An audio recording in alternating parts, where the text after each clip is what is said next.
ಸಾವಿರಾರು ಜನಸಂದಣಿಯ ವಾರದ ಸಂತೆಯ ಸಮೀಪವೇ ಕದೀಮರು ಗುಂಪೊಂದು ಸಂಚು ನಡೆಸಿ ಪಾರ್ಕಿಂಗ್ ಜಾಗದಲ್ಲಿ ನಿಲ್ಲಿಸಿದ್ದ 10 ವಾಹನಗಳ ಡೋರಿನ ಗ್ಲಾಸ್ಗಳನ್ನು ಧ್ವಂಸ ಮಾಡಿ ಒಳಗಿದ್ದ ಹಣ ಹಾಗೂ ಬೆಲೆ ಬಾಳುವ ವಸ್ತುಗಳನ್ನು ದೋಚಿ ಪರಾರಿಯಾಗಿರುವ ಘಟನೆ ಬೇಲೂರು ತಾಲೂಕಿನ ಅರಳಿ ಪೊಲೀಸ್ ಠಾಣೆ ವ್ಯಾಪ್ತಿಯಲ್ಲಿ ಬೆಳಕಿಗೆ ಬಂದಿದೆ.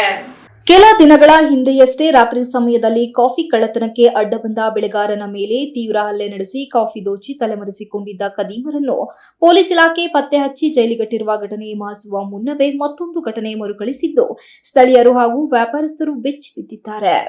ಹೌದು, ಅರಳಿ ಪಟ್ಟಣದಲ್ಲಿ ಪ್ರತಿ ಸೋಮವಾರದಂದು ನಡೆಯುವ ವಾರದ ಸಂತೆಗಾಗಿ ತಾಲೂಕಿನ ವ್ಯಾಪಾರಸ್ಥರು ಅಲ್ಲದೆ ವಿವಿಧ ತಾಲೂಕಿನ ವ್ಯಾಪಾರಸ್ಥರು ಸಹ 16 ವರ್ಷಗಳಿಂದ ಯಾವುದೇ ತಂಟೆ ತಾಪತ್ರೆಗಳಿಲ್ಲದೆ ವ್ಯಾಪಾರ ವಹಿವಾಟುಗಳನ್ನು ನಡೆಸುತ್ತಿದ್ದರು. ಆದರೆ ಇದೀಗ ನಡೆದಿರುವ ಘಟನೆ ವಿವಿಧೆಡೆಯಿಂದ ಬರುವ ವ್ಯಾಪಾರಸ್ಥರನ್ನೇ ನಿದ್ದೆಗೆಡಿಸುವಂತೆ ಮಾಡಿದಂತಿದೆ.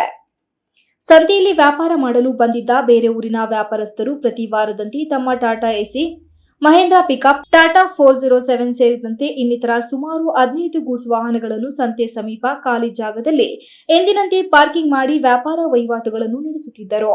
ಸುಮಾರು 3ರ ಸಮಯದಲ್ಲಿ ವಾಹನದ ಸಮೀಪ ಬಂದು ನೋಡಿದಾಗ ನಿಲ್ಲಿಸಿದ್ದ 16 ವಾಹನಗಳ ಡೋರಿನ ಗ್ಲಾಸ್ ಧ್ವಂಸ ಮಾಡಿ ಡ್ಯಾಶ್ ಬೋರ್ಡ್ನ ಒಳಗಿದ್ದ ಸುಮಾರು ನಗದು 30,000 ಹಣ, ಬ್ಯಾಟರಿ ಸೇರಿದಂತೆ ಇನ್ನಿತರ ವಸ್ತುಗಳನ್ನು ದೋಚಿರುವುದು ಕಂಡುಬಂದಿದೆ.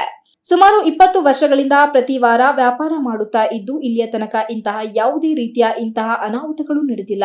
ಆದರೆ ನಿನ್ನೆ ಯಾರೋ ಕಿಡಿಗೇಡಿಗಳು ಇಂತಹ ಕೃತ್ಯ ಎಸಗಿದ್ದಾರೆ.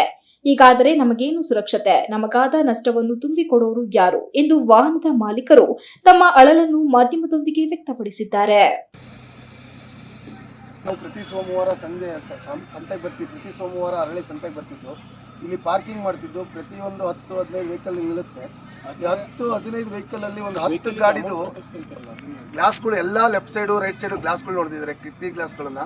ಹಾಗೆ ಡ್ಯಾಶ್ ಬೋರ್ಡ್ನೆಲ್ಲ ಕಿತ್ತಾಕಿದ್ದಾರೆ. ಕೆಲವೊಬ್ರು ಅಮೌಂಟ್ ಇಟ್ಟಿದ್ದಾರೆ, ಕೆಲವೊಬ್ರದ್ದು ಅಮೌಂಟ್ ಹೋಗಿದೆ. ಅಮೌಂಟ್ ಹುಡುಕಿಸ್ಕೊಡ್ಬೇಕು ಅಂತ ಪೊಲೀಸ್ನವರು ಕೇಳ್ಕೊಳ್ತಾ ಇದ್ದಾರೆ. ಹೇಳಿ, ಎಷ್ಟು ವರ್ಷದಿಂದ ಬರ್ತಿದ್ದೀರಾ? ಇದೇ ಫಸ್ಟ್ 5 ವರ್ಷದಿಂದ ಸಂತೆಗೆ ಇಲ್ಲಿಗೆ ಬರ್ತಾ ಇದ್ದೀವಿ. ಸೋಮವಾರ ದಿವಸ ಸಂತೆ ಪಾರ್ಕಿಂಗಿಗೆ ಸರಿಯಾದ ಒಂದು ವ್ಯವಸ್ಥೆ ಇಲ್ಲ. ಅದೊಂದು ಸರಿಯಾದ ರೀತಿ ಮಾಡಿಕೊಡಿ. ಈಗ ಡೈಲಿ ನಾವು ಸಂತೆ ವ್ಯಾಪಾರ ಮಾಡಬೇಕಾದ್ರೆ ಇಲ್ಲಿ ಪ್ರತಿಯೊಂದು ಗಾಡಿದು ಒಂದು 13 ಗಾಡಿದು ಗ್ಲಾಸ್ನ ಹೊಡೆದಾಕಿದ್ದಾರೆ. ದುಡ್ಡು ಸಮೇತ ಹೊತ್ಕೊಂಡು ಹೋಗಿದ್ದಾರೆ. ಡ್ಯಾಶ್ ಬೋರ್ಡ್ ಇಂದ ಇದೆಲ್ಲ ಫುಲ್ ಎಲ್ಲ ಹೊಡೆದಾಕಿದ್ದಾರೆ. ಮಧ್ಯದಲ್ಲಿ ಸಂತೆ ಬಿಡ್ತಾರೆ. ಇಲ್ಲಿ ಸಂತೆ ಅಂತ ಮಾಡ್ತಾರೆ, ಮಧ್ಯದಲ್ಲಿ ಅವ್ರಿಗೆ ಬಿಟ್ಟು ಲೋಡ್ ಗಟ್ಟಲೆ ಮಾಡ್ಕೊಂಡು ಹೋಗ್ತಾನೆ. Ganesh, TV 46 news Kannada, Belur. You are watching TV 46 News Kannada.